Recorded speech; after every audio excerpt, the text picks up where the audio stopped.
me. Come on strong, go on and love me. Let's not waste that big old moon. Wake up and smell the perfume. Just say if you want to be more than friends.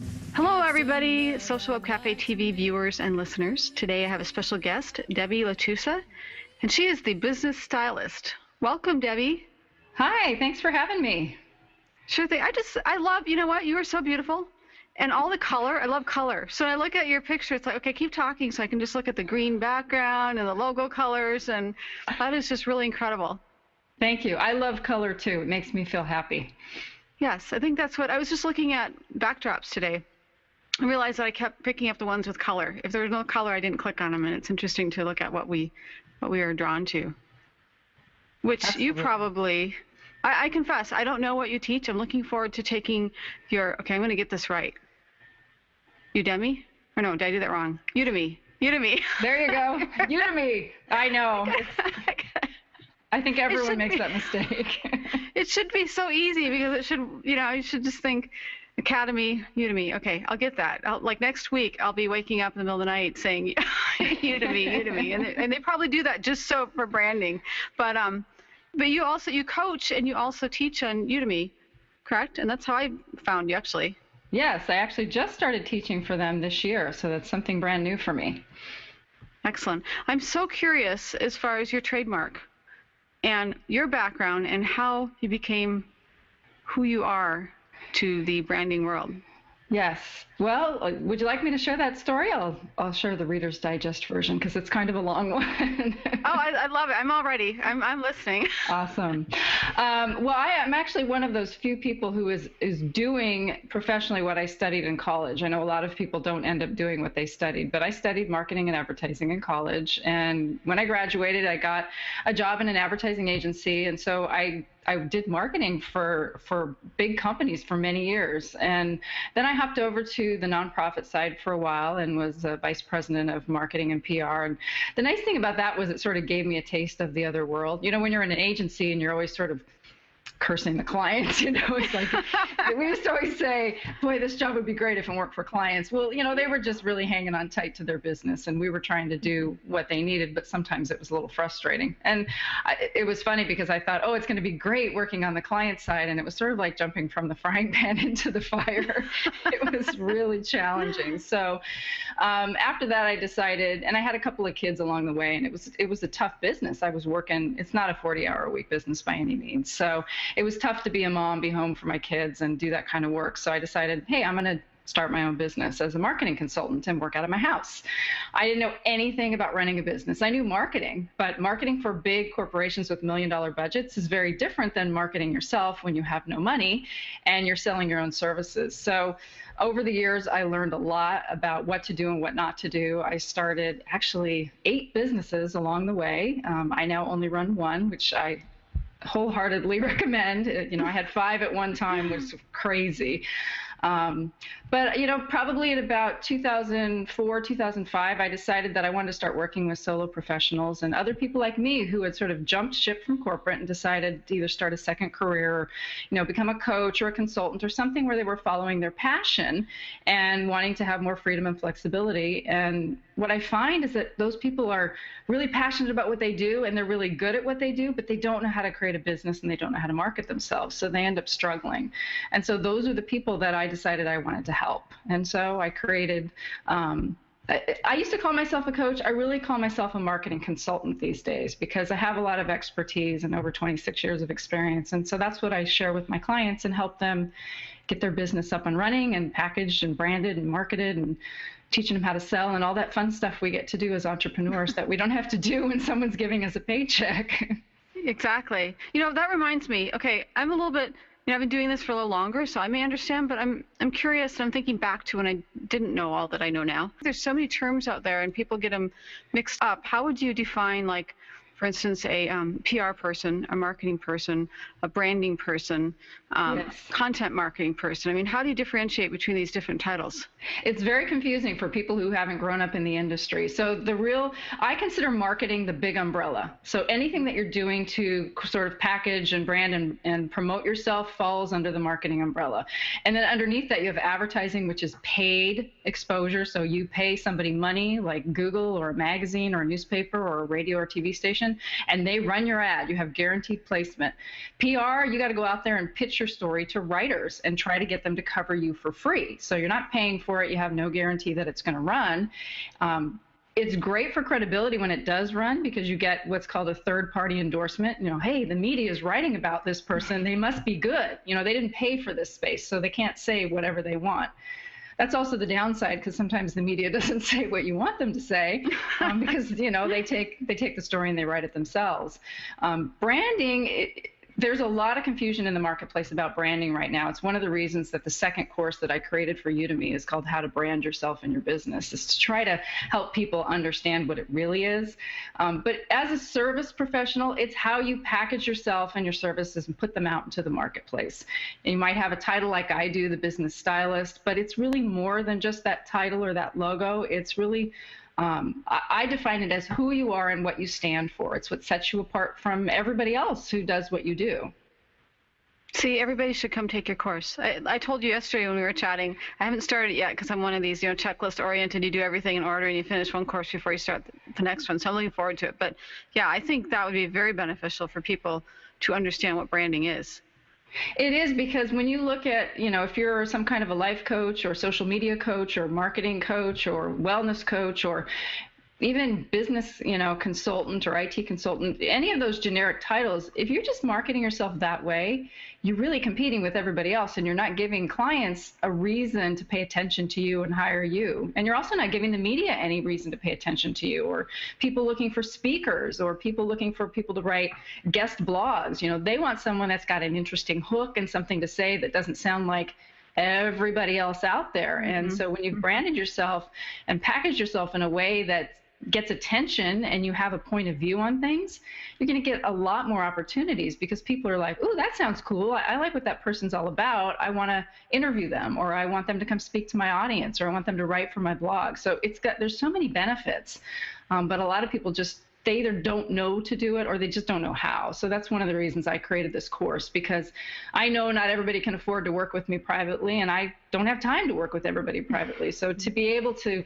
put together video training where I can walk people through the same steps and teach them how to do it for themselves, hopefully it clears up the confusion and it helps people be more successful. That makes a lot of sense. I'm not a marketing, I have an IT background. I'm a programmer geek, but I love marketing. So I'm like, I'm kind of in there. It's like, I want to just absorb this, but I'm not going to call myself a marketing expert. But I kind of, I found this out through bumps, but okay, let me see if I can point. It's probably this way. Okay. Yeah. My logo, my wild hair. I did something right, is for to contact a friend of mine to paint and I have the painting in my office, just for the painting. But I've noticed that just that one thing, I know it's unique, or it should be unique, because I know the artist actually created it from her own artistic talent. And I'll say a shout out for her, Liliana Graham. But that has attracted so much attention. It's like, hey, I've seen you somewhere. I've seen that logo somewhere. So it's like, wow, that was actually a good thing to do. Well, and what I love about it is it's got some personality to it. And not anybody could carry that off. So I don't know you. I haven't ever spoken with you before yesterday, but I'm guessing that captures your personality. And that's what you want. You want something that's going to attract attention, but authentically capture who you are. And that definitely does, So bravo. Good job. I think it does. Thank you. I contacted her. I said, Liliana, I want something with red hair. And it's got to be wild. Just come up with something that is the essence of me. And that's what it's like, oh, that's interesting. Yeah, okay. Yeah. But see, I love that phrase. You just said the essence of me. And as a service professional, that's what your brand should be. It should capture the essence of you, because there's only one you, and we all bring into our business as a solo professional all kinds of background experience. A lot of us came out of corporate, or we've got certifications or training or continuing education or even life experience. So we have all these things we bring with us that make us unique, and they make the way that we offer our services unique. When you're out there marketing generically, you're not communicating any of that to people. When you can capture the essence of you and all you bring to the party, then we're talking. Then you've got something that really sets you apart. And the nice thing is you don't have to pretend to be somebody else every day when you show up in your business or when you show up for an interview like this or at a networking meeting. Just get to be you, because that's the way you've set up your brand. So it's easy. It's not like, oh, wait, I'm supposed to be corporate. I got to put on my suit and I have to be all serious. And then it's like, oh, I forgot to do that yesterday, and that just doesn't work. It has to be who you are. Are you sure we didn't meet like a year ago or something? And you're using me as a case study, because I was there a year ago. I had, 12 different Twitter profiles, and they all had like a different personality. No, I'm not multiple personality, but it was the corporate one. It was the musician one. It was, all these, and it was like, okay, when I'm tweeting this, which person am I? And then make sure it's in the, and it's like, this is so confusing. So I finally got down to the social media, the musician.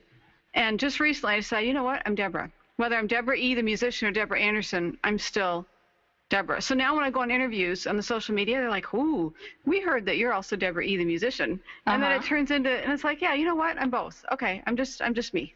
And that's so much easier. Isn't it though? Yeah. And you know what? It isn't that I met you a year ago and we forgot. It's that so many people get stuck in that. It's typical because we're hearing, oh, I have to do this and I have to do this. And we're trying to fit into all those molds. And the reality is we just have to be ourselves and package and brand and market that the best way that we can. And the people that are attracted to us and who we are and what we bring to the party will come to us and want to work with us or interview us or have us write for them. And the other people won't. And that's what we want. We want people that we connect with and we resonate with, whether they're going to be a client or we're going to be talking to somebody on an interview like this, I mean, can you imagine if I was like this really stodgy corporate person? It'd probably be like pulling teeth for you to interview me. You probably wouldn't have asked me on here because it wouldn't have been enjoyable for either one of us. So it's a lot of it's about the energy that we put out, and a lot of it's just about the actual packaging itself. You're absolutely right. And I'm afraid if I say this, somebody's going to look up some past interviews. So I mean, no offense to anyone I've interviewed in the past, but I did a thing, and I won't say what year, so I'm not going to target. But I was trying to do something for other people, and I picked people based on who can I help out with their business and do an interview of like products and, gift giving kind of things. So I was in this whole giving mood for the holidays, and the interviews did not go really smooth. It's like they weren't into it. It's hard to get that energy, as you say. Yeah. And so then I thought, I'm not going to go force it with people. I'm going to find people that actually want to do this. And you can tell, as soon as I met you yesterday, I'm like, you know what, Debbie is perfect fit. Yeah. And that's what happens. The kind of clients that you attract when you package yourself the right way and you brand yourself the right way and you really just take the time to, I love that saying, the essence of you. When you capture that, that's the way your business unfolds. And it makes everything so much easier.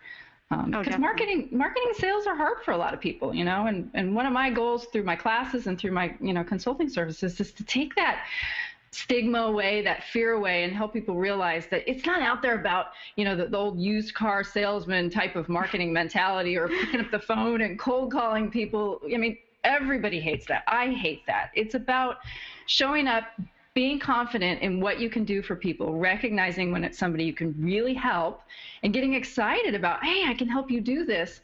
It doesn't feel like sales or marketing. It just feels like sharing. That feels like connecting. And it really switches it for people when they can finally grasp that and be comfortable in going out and talking about what they do. And that's a big part of what I help people do, is like get over this, okay, it's time to put on my marketing hat, and I have to talk like this and I have to make sure I do this. And it's like, no, that's not you, and you're going to scare everybody away if you do that. Do you think that it used to work? Time passed and we've all like grown wiser or something and we don't like it? Or do you think it was just a fallacy maybe before we didn't have internet access and it really never worked, but we thought it did, like the used car salesman? I think that advertising has definitely changed over the years. I mean, I graduated college in 85. So, I mean, I've been in this industry for pushing 30 years, and it's definitely changed. By the way, you don't look it. Just if anyone wants to calculate, you don't. You look so young. And I'm not saying you're – okay, Deb, just stop. Don't say it. Well, can I tell you a secret? I graduated college when I was 12. No, I'm just kidding. That's good. That's good. I believe it. No, I have really good genes, thankfully.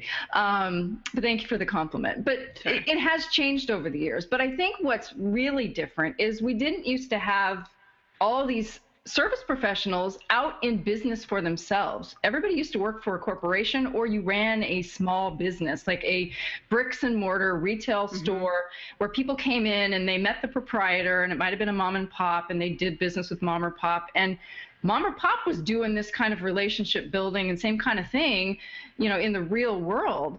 But now, since the probably early 2000s, we have all these people doing business primarily marketing online and doing a lot of, different types of marketing and advertising than we did in the real world. And so I think it's kind of necessitated a shift.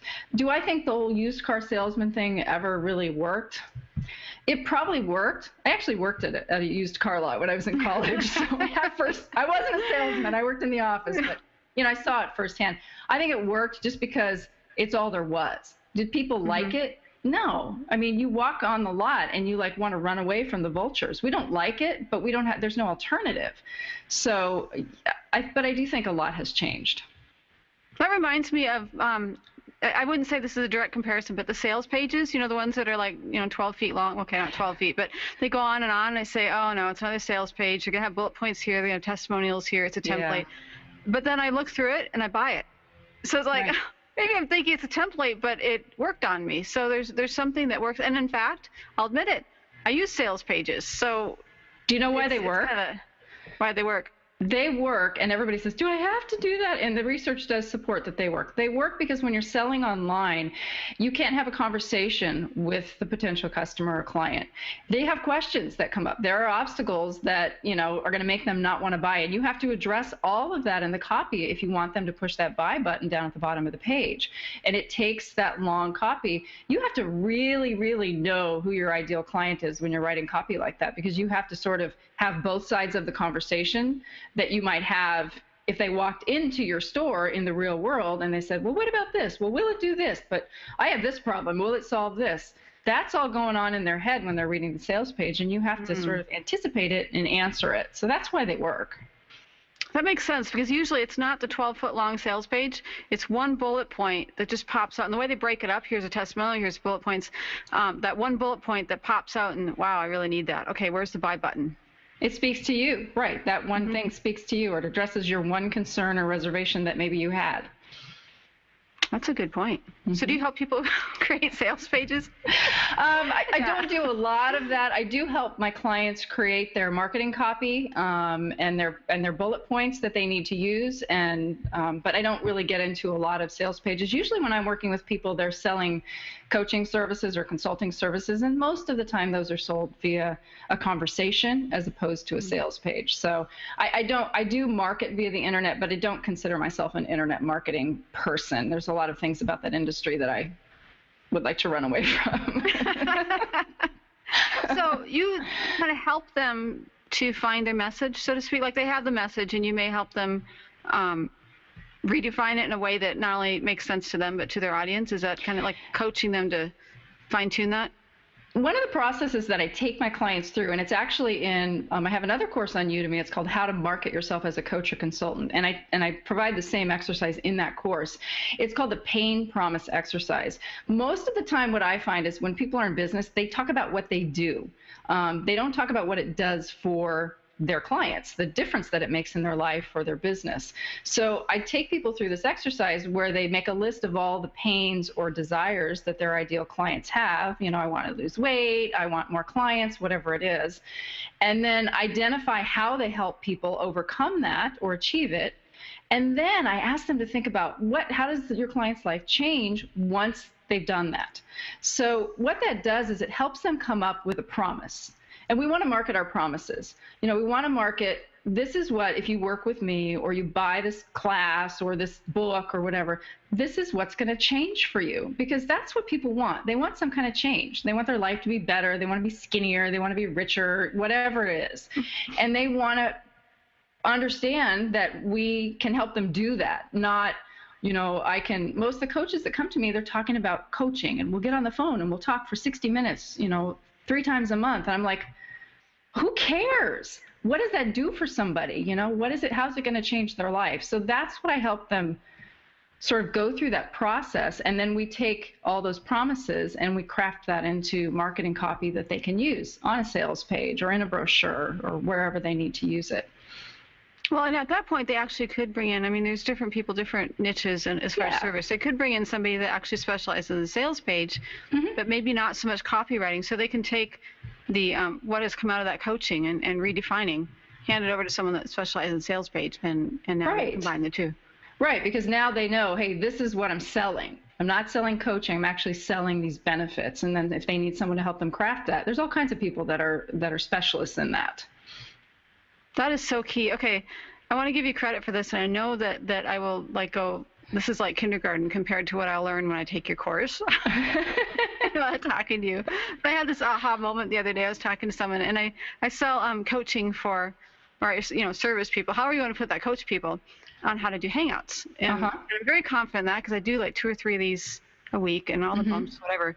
And went on to a webinar and people are coming, oh, do you do this little gadget? Do you do this little gadget? I'm like, no, I do quality. I do, like production and how you edit this and how you package this and and nobody's asking these questions. And all of a sudden hit me, you know what? It's taking Hangouts to the next level. In other words, define your client, who you want as a client.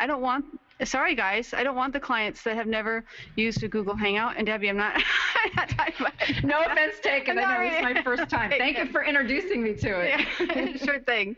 But I don't want the hand-holding at the very beginning, because you can go find some pretty inexpensive and free training for that. Now, I want the person that wants to take it to the professional level, because that's where my passion is how can we make this as close to TV production as we possibly can get, even with a pixelated streaming video. Absolutely. And so, but the really cool thing about what you just said is you first had to get really clear about who you wanted to work with. And that's something else I help people do. Identify your ideal client, because it's not everybody. So once you know that, hey, nothing against the newbies, but there's other people out there that can help them, or there's free stuff. That's not who I want to work with, because I'm not going to enjoy it. It's not going to energize me. And then once you know that, then, well, what can I do for them? And that's when you're getting to the place where you're starting to get ready to get out there and talk about what you do and market. The sad thing is, most people, when they start a business, they go print business cards and create a website, and they haven't done any of this other work first. Every client that comes to me has a website. They have no clients. And I take one look at the website, and I know exactly why. And I have to say, okay, sorry, you started at Z. We have to go back to A. We have to answer all these questions and figure out who you are and what you stand for and who you're going after before we can create a website, before we know what copy to put on there, before we know what kind of services you're selling. But see, nobody teaches them that. They go to coaching school and they graduate, they get their little certification or whatever, and okay, I'm ready to go coach. I charge $60 an hour and you can buy 1 hour or 3 months or whatever. And it's like, no one's teaching them how to package it and brand it and market it and sell it in a way that's actually going to be sustainable. So as you can tell, I get excited about this because that's what I've learned. Awesome. I've learned how to do it over the last, since 1998 when I opened my own business. So, it's like, it's not hard, but if you just don't even know where to start, you just don't go through the right process, and then you end up struggling. And it's sad to see people who are really excited about going out and helping people not being able to do that work because they can't get clients. Now, that seems like, when you're describing that seems really obvious to me that should be a part of coaching training. I haven't gone through any training to become a coach. Doesn't that seem like something like the first class, like Coaching 101? Well, yeah, you would think. And I actually used to be associated with a coaching training program, and it was like a 12-week class, and I was an hour and a half in the very last lesson on basically how to market yourself. And I was supposed to cram everything into an hour and a half class, which is next to impossible, and which they actually ended up taking off eventually. And so now they're not even doing that anymore. And I get lots of clients from them now because they come out of there and they're like, I don't know what to do. It should be. Being a coach is having a business. And if you don't know how to have a business and you don't know how to set it up and you don't know how to market it and brand it and sell, why even get certified? But, I suppose back to what we were talking about earlier, they're focusing on what they know and what they know how to do. And then they're, I guess, expecting their students to go out and find, the other help once they're done. I guess I keep thinking, It's the first step. Define your objective. I feel like life is like that. Define for the day. Define your objective, which includes defining your audience. So that's what's surprising in coaching. You go through this whole process, not knocking them. I've seen it in, I went through, and part of I'm a programmer, but the other part was project management. So then you go out in the corporate world. I'm a CTO, and I'm like, all right, we need to sit down and do the project management. Oh, no, that takes too much time. Let's not do it. But every time I'd listen and not do it, it always took 4 times as long. No, there's a reason that project management works, and it takes some time to define the objective. Well, I know, and I was always the strategy person when I worked in the agencies, and people just want to get to the fun stuff, and it's like, but you don't understand, without the strategy and the timeline and the steps we're going to go through, you're just going to spin your wheels on the fun stuff, and you're never going to get anywhere. But, it's not the sexy fun part. That's true. So it isn't. And I always tell people that, but it's the necessary part. It's what enables you to do the sexy fun part effectively. I do that even strategizing just as far as content marketing. I don't like bragging about myself. As much as I talk more about myself than giving you a chance to talk in this interview, I don't. But actually create a checklist to say, this is, okay, I'm going to send this to Pinterest, I'm going to send it to Instagram, and it allows me to do the fun stuff with ease and actually have fun doing it, rather than, oh no, I forgot this, by having a checklist, by having a strategy. It actually is stress-free. Absolutely. I mean, that's the same thing like when you take the time to figure out who you are and what you stand for, and you create that brand platform, your point of view, kind of how you show up. It kind of creates a box, which some people feel would be limiting, but what it does is it makes it so easy to know, this is what I should be doing, and you know what, this is like way out in left field. That's not something that fits within who I am. It's going to confuse people if I do that. So that's another business or another lifetime or something. It makes it's like having that structure in place then allows you the freedom to go out and really excel within it, instead of just being all over the place and confusing not only yourself, but all your potential clients as well. Exactly. And okay, speaking of going off another place, I was thinking psychology. Okay, I promise I won't. But you think about kids, where you'd think that if kids had no rules, and I have 3 kids, so not that I practice this stuff, but I've seen the results. If you have structure for the kids, they're happier versus absolutely no rules. Well, because they know what the boundaries are. And I have 2 grown kids. They're in their 20s, so I've been through all of it. And they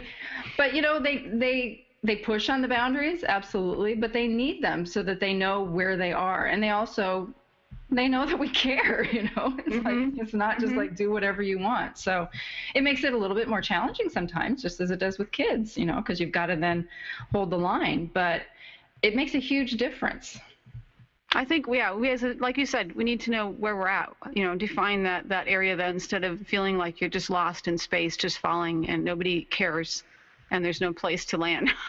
Well, isn't that totally overwhelming? I don't know what I should be doing or where I should be or what I should be saying. Like it stops most people in their tracks. They get completely overwhelmed and then they do nothing, which isn't. You're absolutely right. I never finish my checklist. I always have, 300 things to do today, and even though you're supposed to have 6, but sometimes every once in a while it's like, I've actually got some work done for this hour. Now I can do anything. And you would think that's like happiness, like, wow, free time. And it's like this sense of what am I supposed to be doing right now? What am I, So it's like the check for me. I might be a little anal or weird, but that's just who you are. The checklist work because I know what path I'm on. Right. Yeah. And everybody's different. You have to, one of my big things is, there's so many tools and so much advice out there. You really have to take all of it, kind of run it through your filter and figure out what works for you. But there are some basic tenets that really can be helpful when you're running a business that I think everybody should follow. So how did you come up with the Business Stylist? I love that phrase, that title, I mean. Thank you. Yeah. It's interesting. I've always come up with a brand name to represent what business I'm in. And a couple of years ago, I think it was 2009, and I was kind of switching. I was just doing marketing before that, and I was kind of branching out, realized I was doing more than just marketing and help people like set up, package their services and the branding and all of that. And I like knew what it was, but I couldn't come up with a name. I'm like, well, it's kind of like a personal trainer, or it's kind of like a tailor, but like, no, that's not it. That's not it. And I actually was in a mastermind meeting, and I asked for some help from my mastermind partners. I said, it's kind of like this, it's kind of like this, but the words are just not coming to me. And they spent about 15 minutes, and actually 2 different people in that group came up with independently too, with the Business Stylist. And they just kind of said, based on what you're telling us, it seems like it really describes what you do, which, you're sort of packaging a business like an image stylist packages a person. And I also had recently gone through kind of a style makeover myself. So I learned how to dress, and accessorize and all that stuff. And they're like, you just always look so put together. So it fits who you are and your personality as well. And when I heard it, I was like, yes, that's it. That sums up what I do, and it fits me and my personality. So it's like the one brand name that I actually did not come up with myself, had a little help with it. And sometimes that's necessary. Sometimes we're just too close to it, and we're like, I can't figure it out. I can't think of anything, because it's who we are. It's what we do. And that's why I always tell people, if you're struggling with it, get some help. Even if, if it's not hiring someone like me, get friends, family, colleagues, somebody that knows you and understands what you do to kind of help you brainstorm. That is interesting that two people came up with it. That kind of says something. But it's like, wow, that they actually saw that in you, and that's pretty confirming. Well, and I firmly believe the reason that they came up with it is because I spelled out for them. I was so clear. Look, this is who I am. This is what I do. The platform was there. And I always tell people, if you don't have the name, you can still go out and market, but you got to have the platform. You have to know who you are, who you help, what you do for them, what your point of view is. And I was so crystal clear on that, and I explained that to them, that all they had to do was the creative process, which is the part that most people start with. They're just like, oh, what cool name can I come up with to call myself? And, a few years ago, everybody was the this diva, the that diva. And no offense to the divas, but, it was a little overdone, and everybody's not a diva. So it's more than just a name. It's got to have a substance behind it. Well, I will say that did contribute to my decision to sign up for your class, and also for your second class. It was like, I realized I haven't gone through them, but it was like, wow, she must know what she's doing. She knows where she's going. She knows what her brand name is. She must really know what she's doing. Well, thank you. Yeah, I hope so. I've been doing it a long time. I should know. Well, if people watching this haven't gotten this urge to go sign up for your class, then they need to rewind. I keep saying rewind. Okay, that's going to date me. I need to... What do you call it? What is it? I don't know. Like, take the little thing and slide it to the left. Yeah, I know. Like, what's the term for that? Move the slider to the left, hit play again, hit refresh in your browser, whatever. I'm just going to go with rewind, and if anyone needs definition, contact me, and I'll talk to you about 80s hair and the whole thing. How can people find you? The best thing to do is they can go to my website. It's debbielachusa.com, and they'll find links to all of my services there. My Udemy courses are both listed there. Or if they want to go straight to Udemy to check out those courses, I'm actually listed as one of the top marketing courses, which is pretty cool. So if you click on the little top marketing button, you'll find my How to Market Yourself as a Coach or Consultant course listed there. Or they can just search on How to Brand, and my branding course should come up as well. Well, and that one that you said is at the top, that's your second course. That just launched, a month ago? No, that's actually my first course. That launched in April, the How to Market. Okay. And I just launched the branding course about a week and a half ago. See, I'm just so excited for both of them. I got them mixed up on timing. But they're both there. Yeah, they're both there, so people can search and find those. But yeah. Excellent. Any final tips? You've given so many tips. Whenever I say this to people, any final tips, and the whole interview has been full of tips for people. But if you had to sum it up in maybe 2 tips for people, besides, I'll give you the first one, and then you can do number 2, number 3. The first one is go sign up for Debbie's courses. Okay. Thank you. And actually, if they go to my website first and sign up for my email list, they'll get a 50% discount on the courses. So how's that for a little incentive for people? They get them for $49. I like that. But I guess the best tip I can give is that be yourself. Whatever it is that you're out there doing, a lot of times I think we get so caught up in learning how to do, whether it's how to market, how to do social media, anything, that we forget who we are, and we forget about all the knowledge and experience that we bring to the party. I like to say we sometimes check our brain at the door, and we just sort of put ourselves in the hands of the guru or the expert that we're listening to. And while there's always things that we need to learn, I think we have to remember that we already know a lot. And it's about taking all of it, running it through our filter, taking what fits, and being willing and strong enough and confident enough to let go of the stuff that doesn't feel right to me, and just go, you know what, I'm gonna do what feels good to me and try it out and see how it works. Because what I can tell you is marketing is not like accounting. It's not black and white. And what works for you may not work for someone else. They have different clients. They're different. They're in a different marketplace. So it is a little bit of a trial and error. So I try to teach people steps so that they can minimize the error and they can have more success. But ultimately, you got to get out there and try things out and see what feels good and see what works. Excellent. I like that. Thank you. Well, sure thing. Ladies and gentlemen, if you're listening to this on the podcast, you can view the show notes, which will include links, by going to SocialWebCafe.tv and clicking on episodes. And you'll see Debbie's beautiful face smiling back at you, and that's the one that you need to click on.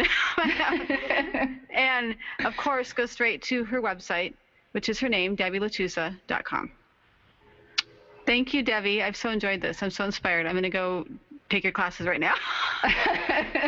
Thanks, Deborah. This was fun. Excellent. All right. Bye, everybody. Bye.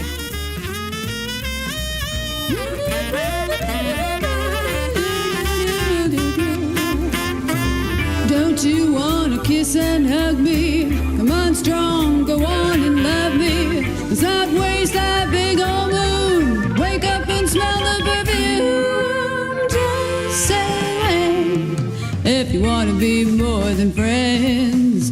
Got some love I'd like to make. Baby, you can squeeze me, I won't break.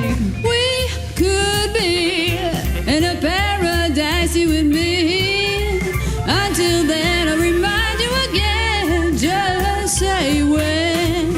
Oh yeah, until then, let me remind you again. Just say when.